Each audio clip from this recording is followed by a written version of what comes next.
hay que ayudar donde haya un problema. La misma impresión que yo tenía en la universidad cuando participaba de actividades extracurriculares fue a mí lo que me motivó en ingresar en todas estas comunidades. Soy doctor en astrofísica. Yo estudié informática en Chile.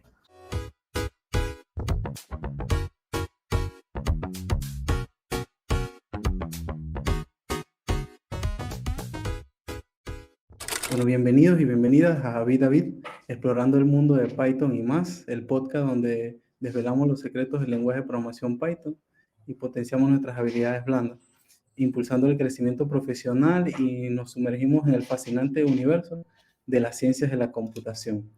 En este segundo episodio tenemos como invitado al doctor Cristian Mouriera, entusiasta del open source y Python, y actualmente es trabajador en la empresa Qt Company y es el director de investigación y desarrollo. Cristian, además, es un fuerte participante de las comunidades de Python a nivel de Europa y a nivel de Chile. Así que, sin más nada que decir, le damos la bienvenida al doctor Cristian. Gracias. Es raro cuando me dicen doctor, que yo me lo pongo acá solamente porque me lo permite el país donde estoy, pero eso sí, muchas gracias por la invitación. Creo que fue una introducción bastante larga que explica todas las cosas que hago, así que muchas gracias por darse el trabajo de mirar todas las cositas que estaba haciendo. Y eso, gracias, pues interesado de saber las preguntas, que se sepa de antemano que no tengo idea de qué me van a preguntar, así que Bueno, eso es lo divertido. van a haber preguntas de código, live coding.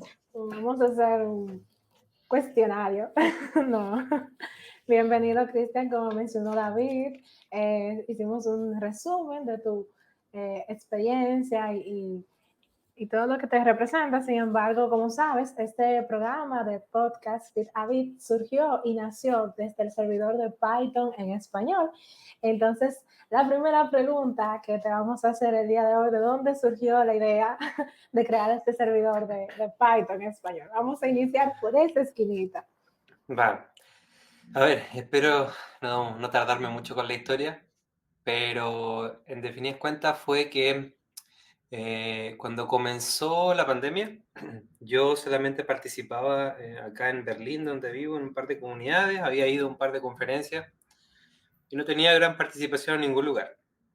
Y descubrí que hay un grupo en Telegram, el grupo de Python España, donde había mucha gente. En ese tiempo habían creo que 5.000 y algo personas, o un poquito más. Pero me llamó mucho la atención que había muchos problemas de vez en cuando porque la manera en la cual se expresaba la gente era distinta. Y investigando un poquito más nos dimos cuenta, cuando digo nos, la gente que estaba ahí como de coordinador, que había gente de todo el mundo. Entonces, en algún momento se hacía un poco extraño que llegaba gente, por ejemplo, de Colombia, de Honduras, por ejemplo, diciendo como, ¿dónde puedo conseguir trabajo? Sin especificar el país donde venía. Entonces había mucho de, ay, pero ¿dónde vives tú? ¿Dónde vienes? Bla, bla. Entonces, después de un tiempo, me agregaron al equipo de moderación, que de hecho no sé si fue algo bueno o malo, porque la moderación de ese canal al principio era un dolor de cabeza todos los días. Y nos dimos cuenta de que había tanta gente fuera de España que no tenía sentido que el grupo se llamara Python España. Entonces empezamos a iterar un par de nombres y surgió la idea de ponerle Python en español. Un chico que también es moderador del canal, Charlie, solía ser diseñador gráfico y un día dijo, uy, miren, hice esta ñ.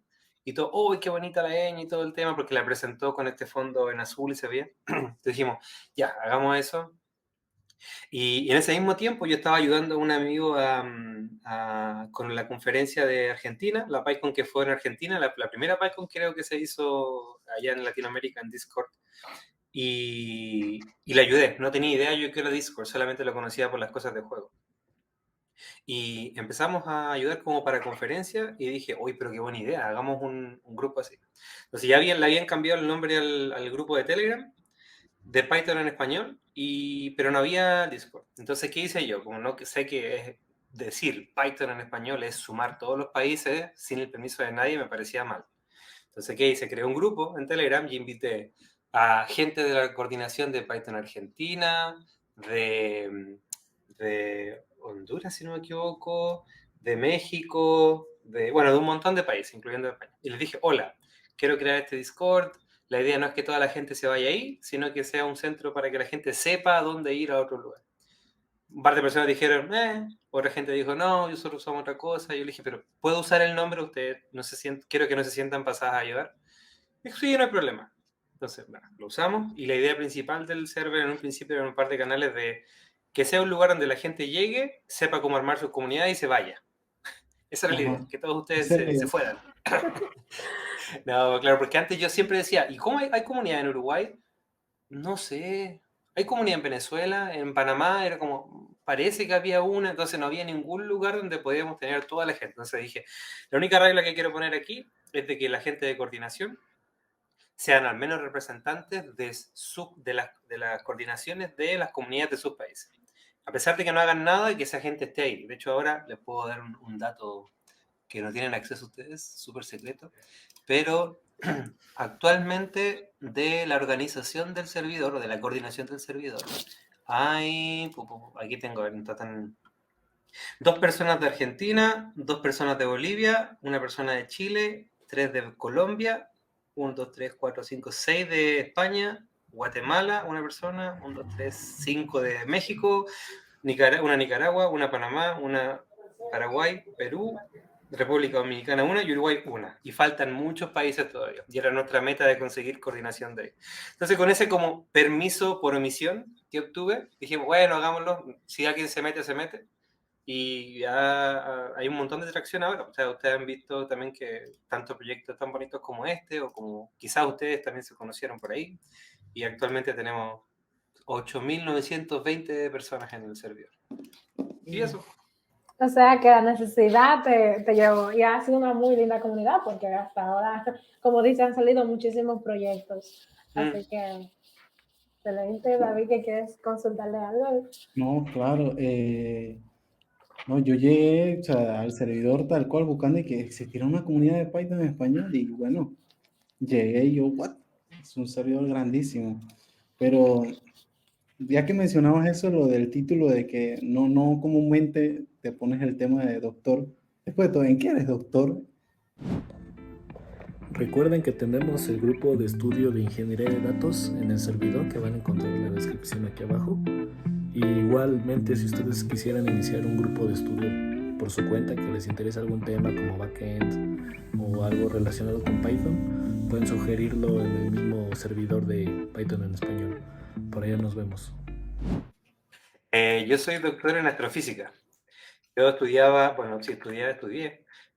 informática en Chile y estudiaba ahí en una universidad, pero nunca me gustó eso de seguir estudiando informática sin tener un campo como aplicado. Me gustaba mucho eso. Entonces en la universidad hice muchas cosas relacionadas a administración del sistema, que hoy en día se llama DevOps,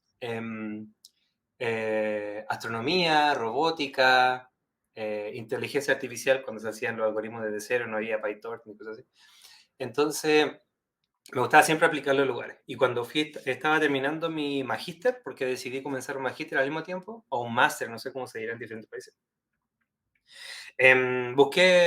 dije, ¿qué me gusta? Y justo tuvimos la súper suerte de que hicieron una conferencia de computación de alto desempeño en mi universidad y llegaron personas de todo el mundo. Llegó una persona de NVIDIA, la empresa de las tarjetas gráficas, e hizo una charla. Y para hacer el testing de la tarjeta gráfica siempre utilizan un problema típico de astrofísica que se llama el problema de los n-cuerpos, n-body, que es literalmente tener muchos puntitos en la pantalla y que evolucionan de una forma con las fórmulas newtonianas de la evolución de partículas. Algo súper sencillo, no tiene nada, de verdad suena más complicado de lo que es.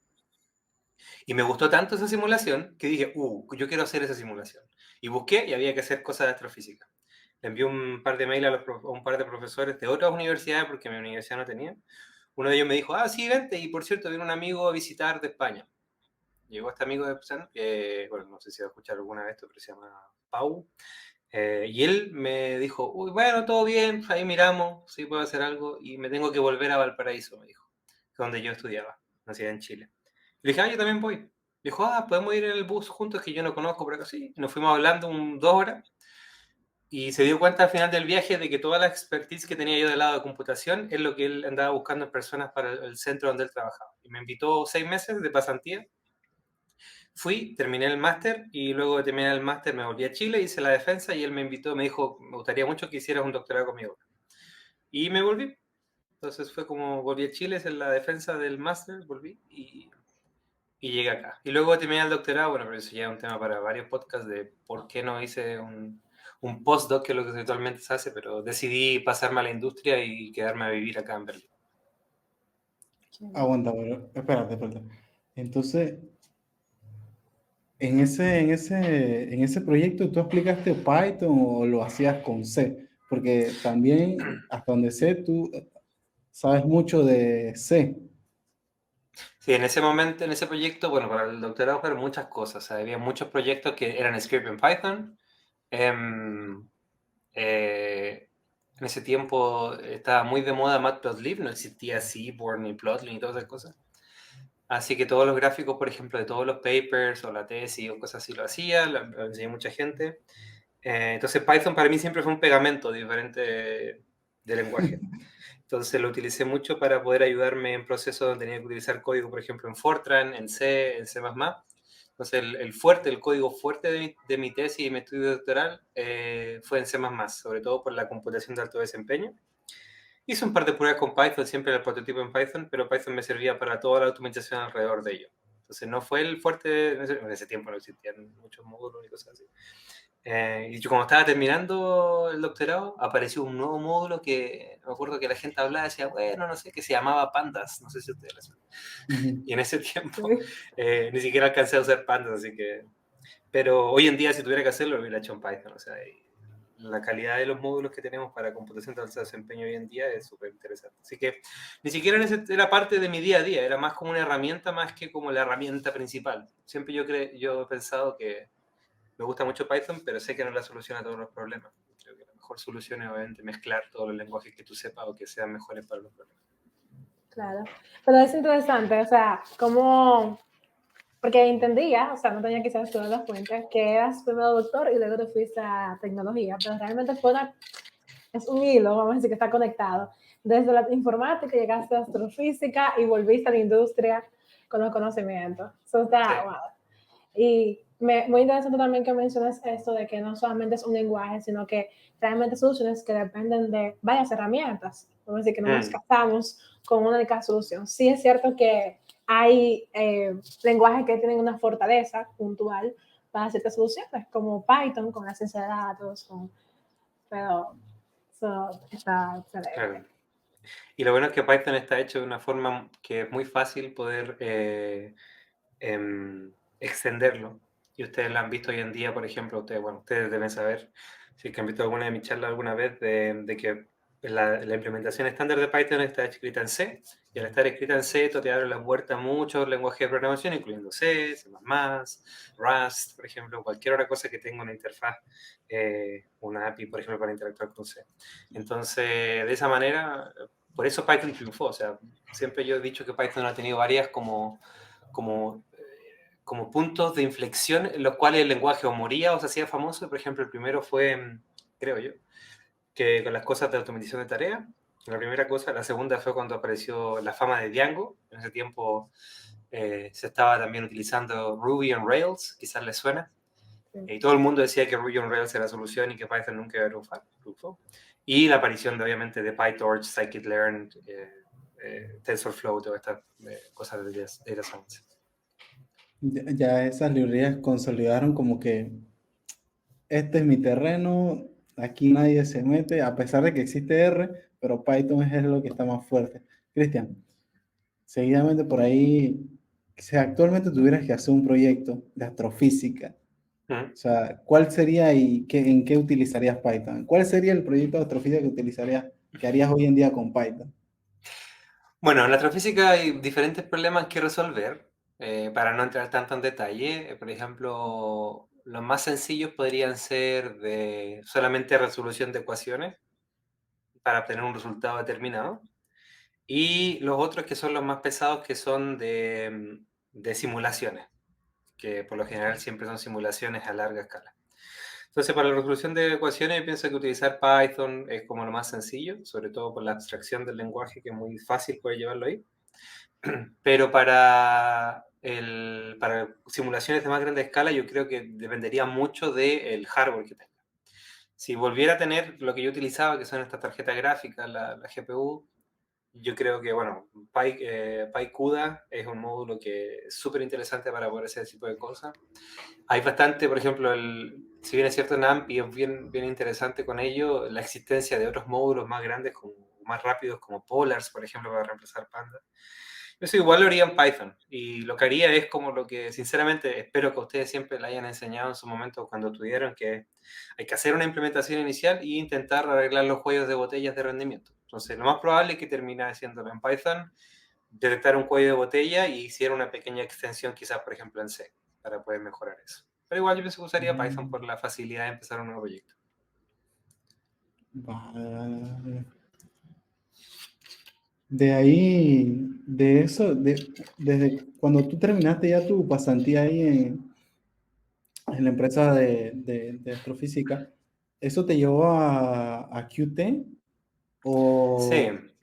yo lo que hice ahí fue, estaba terminando el doctorado y bueno, le dije a la persona, a mi advisor y a mi supervisor, que quería mirar la opción de la industria porque realmente quería tener una vida en un lugar, en una ciudad. No irme cada 2 años a un país distinto, que sí suena bonito por un lado, por otro lado, date cuenta que vivir en un país cada 2 años significa buscar una casa que arrendar, no poder comprarte nunca, no sé, una silla cómoda, porque si no después la tienes que vender o dejar, ¿sabes? Y no comparte muchas cosas por el estilo. No podría tener ese librero que se ve ahí atrás. Entonces, todo este tipo de cosas eran como que a mí me dejaban muy nervioso y dije, no, realmente no quiero, me quiero quedar acá. Entonces, para eso, empecé a postular a trabajo. Que ustedes pensarán, mira, sabía C++, podía trabajar en cualquier lugar. Pues no, en ese momento casi todos los trabajos eran de Python y mi problema era de que, claro, yo sabía usar NumPy y ya, pero había un montón de trabajos con Django y con otras cosas que no tenía idea. Nunca he hecho backend, ni full stack, ni cosas por el estilo, solamente conocía el lenguaje. Entonces busqué muchas empresas que tuvieran cosas de C++ y encontré 3. Postulé inicialmente a varias otras que en realidad dije, bueno, ¿no? Pero habían 3 que sabía que podía hacer. Y cuando fui a hacer la entrevista, bueno, encontré Qt. Yo había usado Qt en la universidad, había impulsado el uso de Qt en la comunidad porque me gustaba mucho, no tenía idea que tenían oficinas acá en Berlín. Y postulé, pues fue a hacer, afortunadamente avancé en el proceso, pero cuando fue la última de allá me hicieron el on-site, o sea, hacer programación ahí en directo con una pizarra, algo, salí diciendo, bueno, aquí yo no quedo nunca, o sea, fallé en todas las cosas, así que dije, no. Pero al final tuve la suerte que parece, fui el mejor candidato, parece, porque me ofrecieron el trabajo. Y llegué, claro, fue una súper buena sorpresa, porque algo que yo utilicé mucho y que me gustaba mucho, que tuviera una empresa acá cerca, creo que realmente me llamó mucho la atención y fue suerte. Y ahí sigo, o sea, llevo ya más de 5 años, en enero hago los 6 años. Hey, ¿ya saben qué es PyConnect? PyConnect es el evento dedicado a la comunidad de Python en Panamá.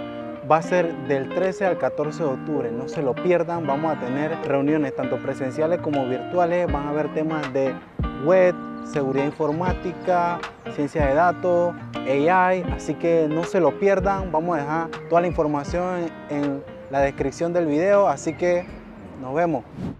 Excelente. Y viendo ese background, Cristian, realmente pensando, según lo que comentabas, ¿verdad? Cómo que te querías establecer y llegar a este punto. Y ya es un profesional destacado que tiene sus años. ¿Qué te motiva a seguir impulsando estas comunidades? Porque normalmente quizás la tendencia ha sido que cuando estamos iniciando es que nos sumergimos en las comunidades, pero ya cuando estamos en nuestro punto más alto, pues ya no necesitamos quizás o podemos pensar que no es tan necesario el apoyo de la comunidad porque ya yo sé lo que tengo que saber, porque logré quizás mi objetivo, pero ¿qué recomendarías y qué has visto desde una persona que sigue activa aún estando en el punto en que está. Me estoy sintiendo viejo ahora. No, no, no.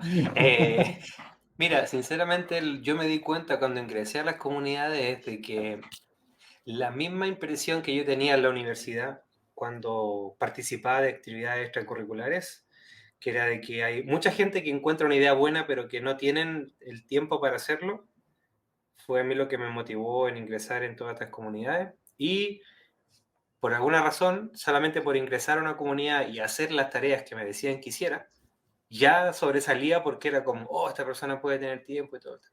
Y justamente todo el camino que he logrado obtener ahora en las comunidades de Python ha sido porque hago lo que me piden que haga.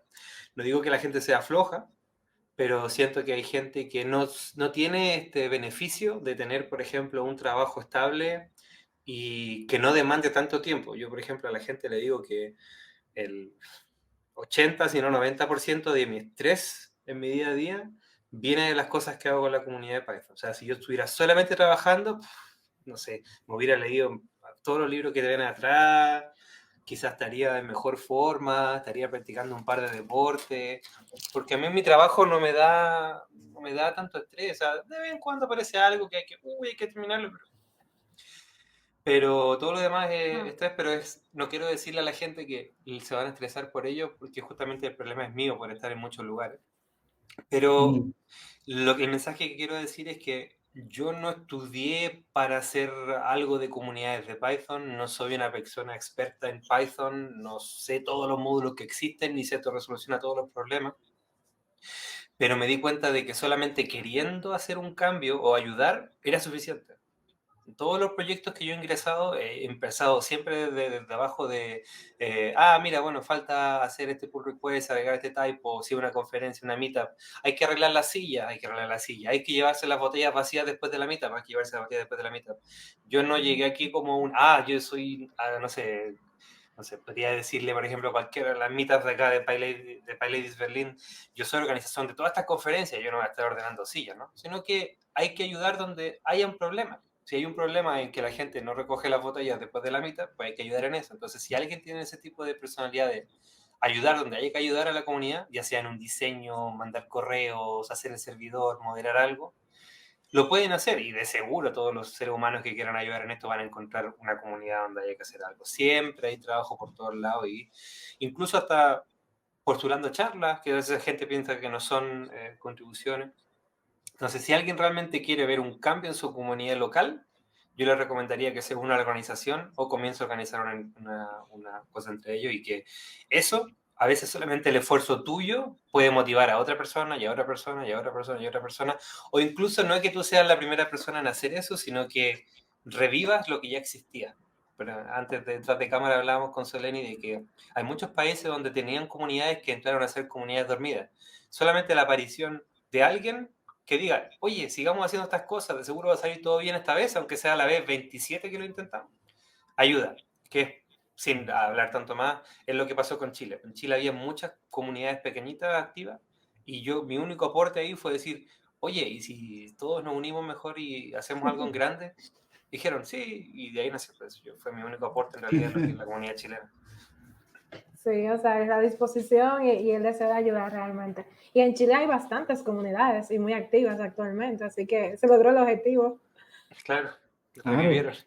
claro. Casualmente Denis mencionaba en el capítulo anterior que ella fue ahí donde aprendió mucho esto de comunidades. Mira, producto de acá viene el origen, ¿no? De dónde, cómo se conectan los puntos, ¿ah? Claro, yo con Denis Eh, hablé, la conocí ahí. pero sí. Cristian, otra cosa. Una de las cosas que me llamó mucho el tema, la atención en tus presentaciones, en tus meetups, es el tema de que tú insistes mucho en que los desarrolladores de Python revisen el código de fuente de Python. Por qué motivas a eso?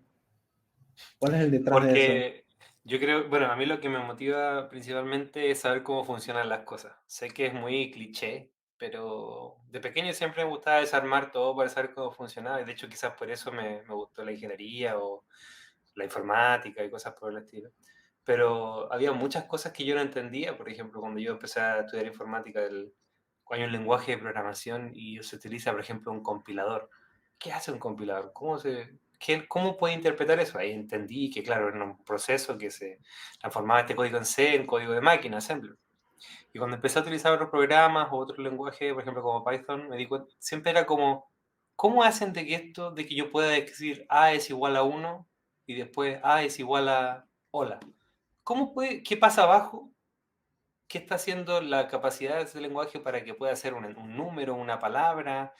¿Qué está pasando por debajo? Y un día, sinceramente, no tenía idea de qué pasaba dentro. Y sugerí una meetup a una meetup local que se me acuerdo el título, se llamaba, bueno, en inglés, pero se llamaba Más allá del Hola Mundo. Y la idea de la meetup era hacer un Hola Mundo, pero meterme abajo y ver todo lo que estaba pasando por él. Y yo no tenía idea, si lo único que hice fue meterme y decir, mira, con que aquí está esta cosa, mira, y fue contándole a la gente qué hacer con eso y motivarle a enseñar, porque muchas veces la gente no sabe cómo están implementadas las cosas internamente y las utiliza mal, o se enoja porque algo no funciona sin saber realmente cómo funciona. Por ejemplo, hay gente que te dice, los sets son mejores que las listas, porque son más rápidos de acceder. Claro, por la estructura interna que tienen dentro. ¿O por qué es tan fácil acceder a un elemento en un diccionario si no entendemos que adentro hay un hash map, que es una estructura de fácil acceso de toda la información, que es súper, el orden de acceso es O1. Por eso es más fácil, por ejemplo, a veces incluso acceder a cosas en un diccionario con una lista, en vez de andar buscando. Entonces, todo ese tipo de cosas, la gente a veces siento que tiene mucho miedo o dice, uy, yo no sé C, así que no hago nada. De hecho, ahora recientemente en Portugal, mi charla siempre fue de nuevo vuelta con el tema este de cómo funciona Python por debajo y le intenté, como intento hacer siempre, dar un par de tips de qué es C, más o menos, desde un punto de vista de la gente de Python y para que no pierdan el miedo, que se den cuenta que pueden entrar y modificar y tú te puedes crear tu Python que no tenga listas, por ejemplo. O que tenga una nueva sentencia que se llame, no sé, super while. Y tú puedes copiar, pegar, porque así he hecho los cambios yo, copiar, pegar, no funciona, ¿por qué no funciona? Mira, ahí lo arregló, funciona. O sea, no hay como una filosofía detrás de quiero hacer, no. Solamente rompiendo todas las cosas y ver cómo funciona. Entonces, siento que si mientras más personas saben cómo funciona Python, Python puede seguir evolucionando de la mejor manera de lo cual lo está haciendo hasta el momento. Que así la gente puede saber realmente qué es lo que le falta al lenguaje. Así es, y tendemos, bueno, cuando se inicia, como dices, a caer a como eso es una librería, pero quizás no profundizar tanto. Y realmente, como cualquier otra herramienta, si no entiende su lógica, desaprovecha probablemente. Así que sí, es muy, muy buena recomendación. La voy a tomar lo personal. Sé que es para todos, pero realmente es súper interesante tomar esa base y revisar la fuente, de dónde vienen, porque a veces nos beneficiamos, pero no sabemos quizás todos los detalles del comportamiento. Sí, eso aporta muchísimo.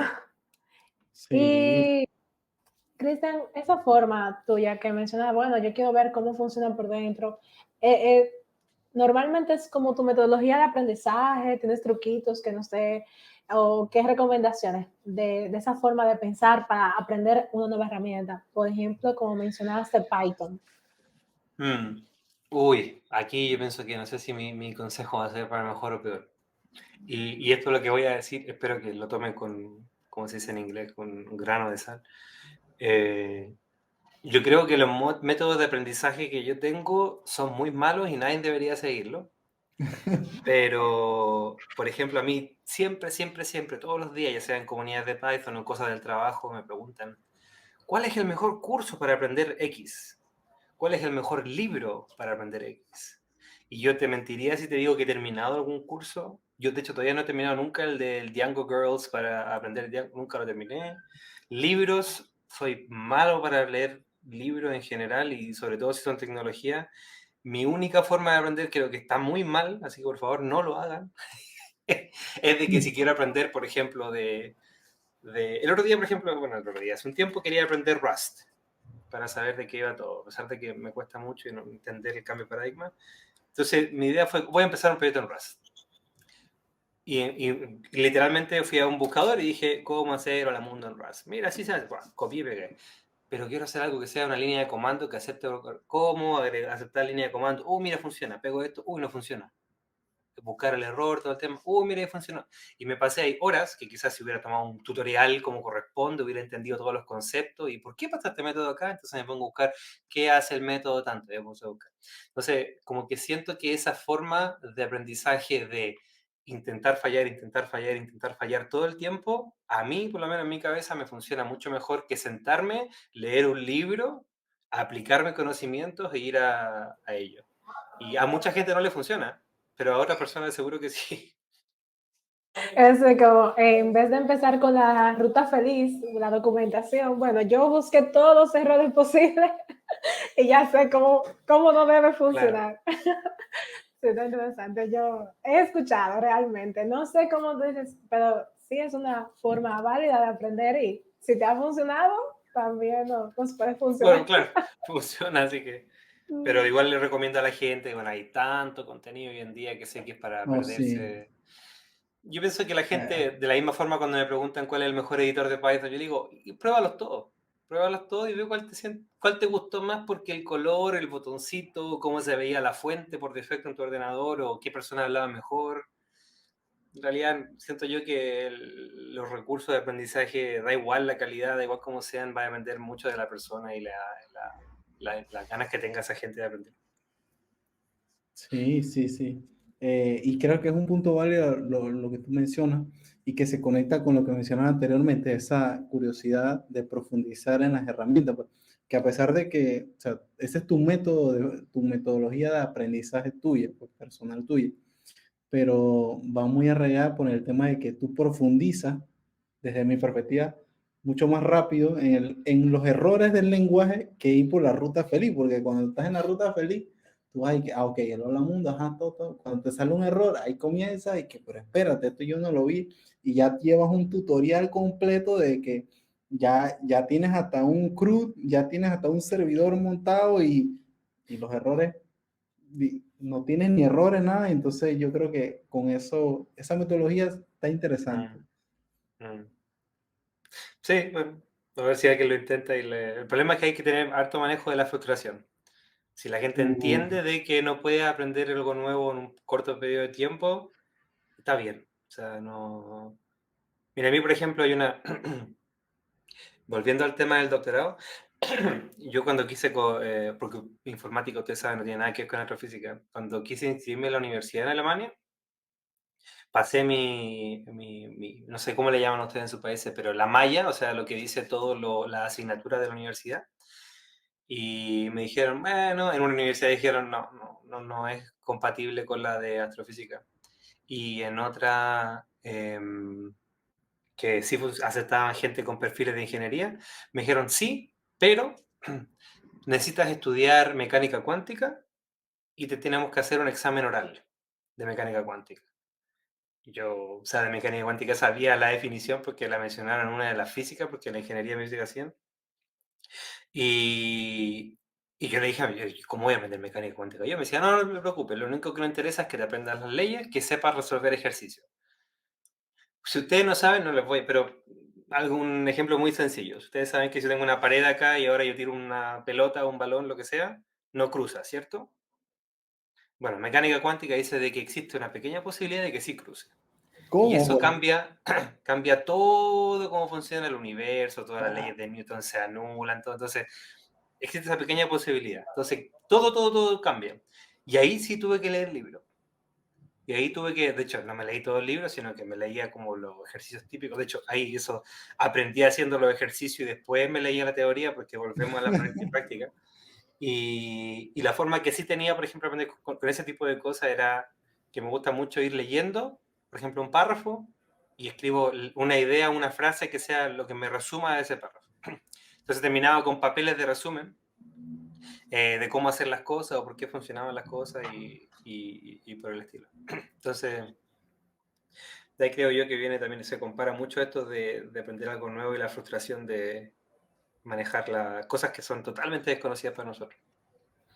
Sí, y algo que tiene quizás esta carrera como tal es que sí, creo que no importa por qué rama nos vamos, claro, muy pocos hacen esa mezcla que hiciste con astrofísica, pero independientemente hay que tener una alta tolerancia a la frustración, sobre todo si son proyectos irreales, que se pasan a la producción, que tendrán usuarios, van a pasar cosas. Entonces, independientemente, la ruta feliz es muy pocas veces quizás se logra 100%.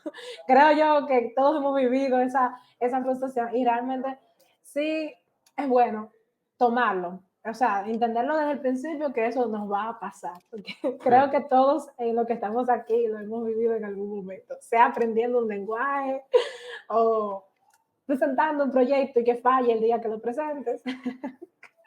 Todo eso puede pasar realmente.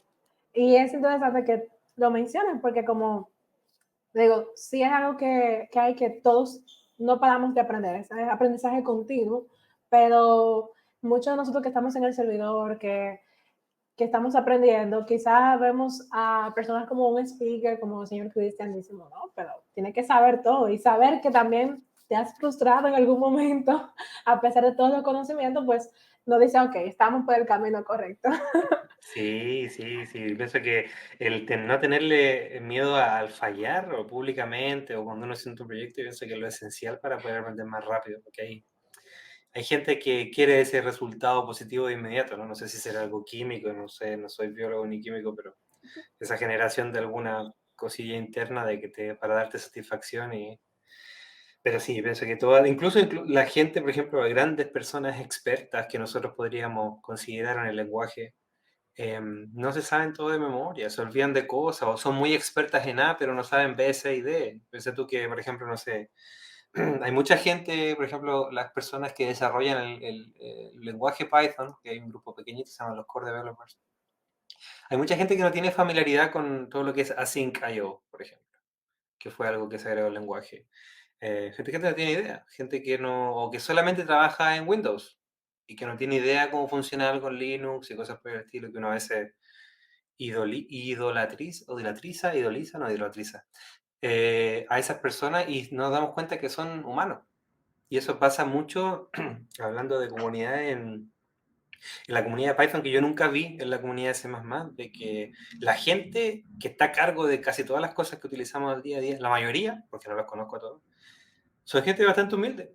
Son gente que van por ahí, cometen errores, que no saben cosas, que están felices si les cuentas de algo, ¿sabes? No, no hay ningún problema. Hay un podcast hace poco, bueno, no hace poco, hace un par de meses o un año, que salió Guido, el Van Rossum, el creador de Python, hablando y le preguntaron si utilizaba él alguna cosa de inteligencia artificial. Y decía que en Visual Studio Code él lo estaba usando porque le gustaba y como estaba trabajando en Microsoft y le dieron acceso al Copilot, y dijo que a veces lo usaba. Dijo como, mira, porque se olvidaba cómo poner a hacer un algoritmo, quería hacerlo más rápido y después lo verificaba. Entonces, ahí uno pensaría que, no sé, que el creador de Python sabe todo de memoria y ve todo en bytes, sin ceros y unos, y aparece el código mágico. Tipo Matrix. Ahí. Claro, es gente normal, como ustedes, Sí. como tú, David, como tú, Selene, como yo. O sea, hay gente a veces que piensa que todos estos cambios gigantescos son de gente. Hay gente obviamente muy inteligente, hay gente que se nota el nivel de inteligencia no porque sepan memoria, sino que porque tienen resoluciones de problemas así rapidísimo, tienen la capacidad de mantener mucha información al mismo tiempo para resolver un problema, pero no son personas así que anden pensando en binario todo el día, así porque la gente no crea lo contrario. Oh, sí, sí.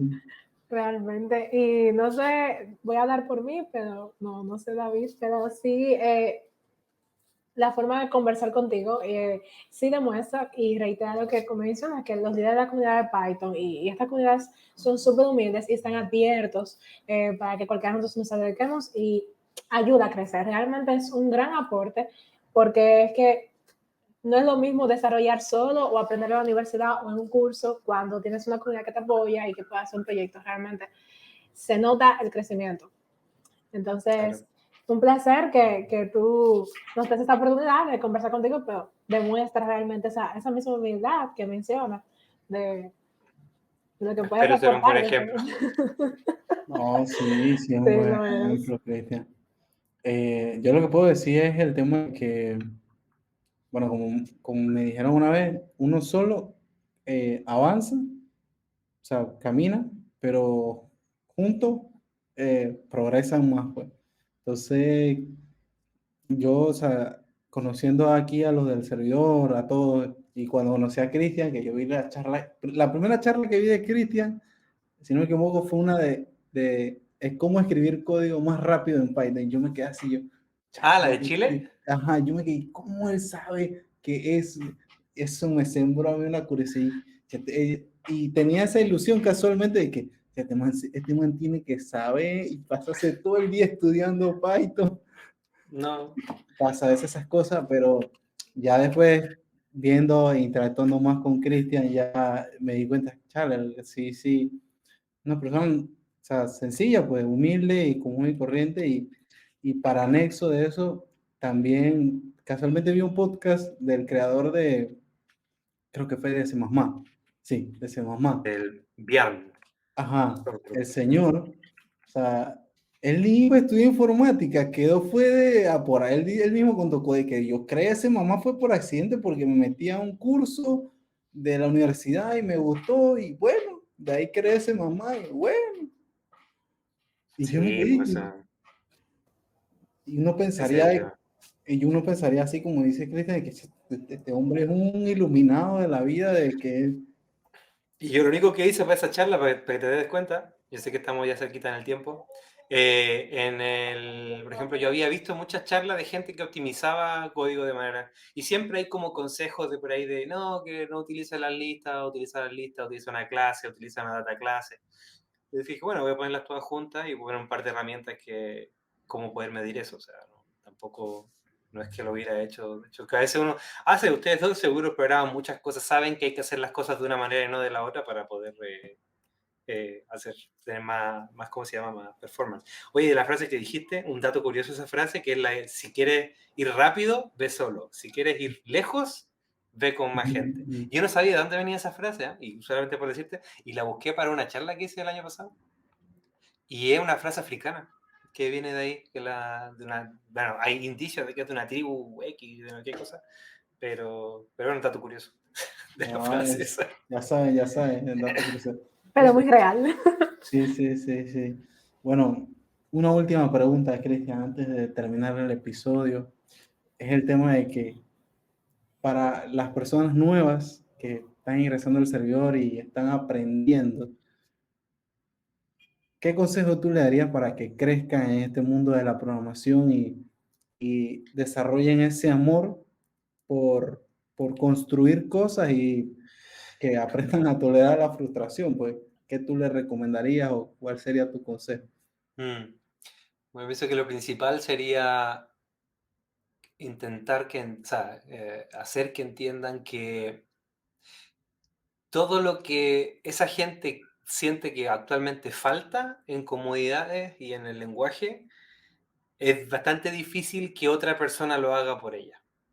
Si alguien ve que en la comunidad X falta algo, yo motivaría a esa gente que lo comience a hacer. Es posible que falle, pero es posible también que triunfe.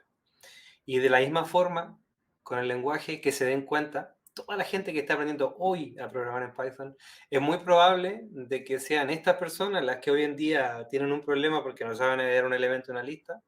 Es posible que esas personas en el futuro sean o personas encargadas de comunidades o, ¿por qué no?, gente encargada de módulos súper importantes. Piensen de que, por ejemplo, NumPy cuando nació, que se llamaba NumArray, que lo alcancé a utilizar, nació porque había gente que quería hacer cosas matemáticas y no funcionaba muy bien las cosas que tenía Python. Dijeron, bueno, hagamos este modulito y evolucionar lo que es hoy.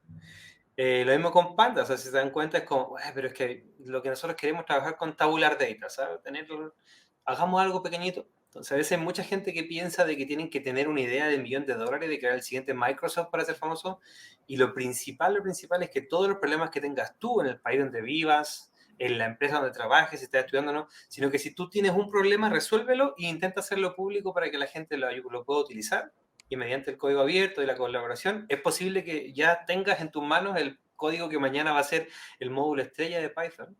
Y de la misma forma, la idea que tú tienes de la conferencia, de comunidad, de hacer otro server de Discord, otra cosa, qué sé yo, es posible que mañana sea eso el gran cambio. Entonces, a pesar de que suene cliché, es que si quieren cambios tanto en el lenguaje como en comunidades, que totalmente de la mano de las personas interesadas. Porque nadie más, lamentablemente, va a hacer lo que tú quieres que haga.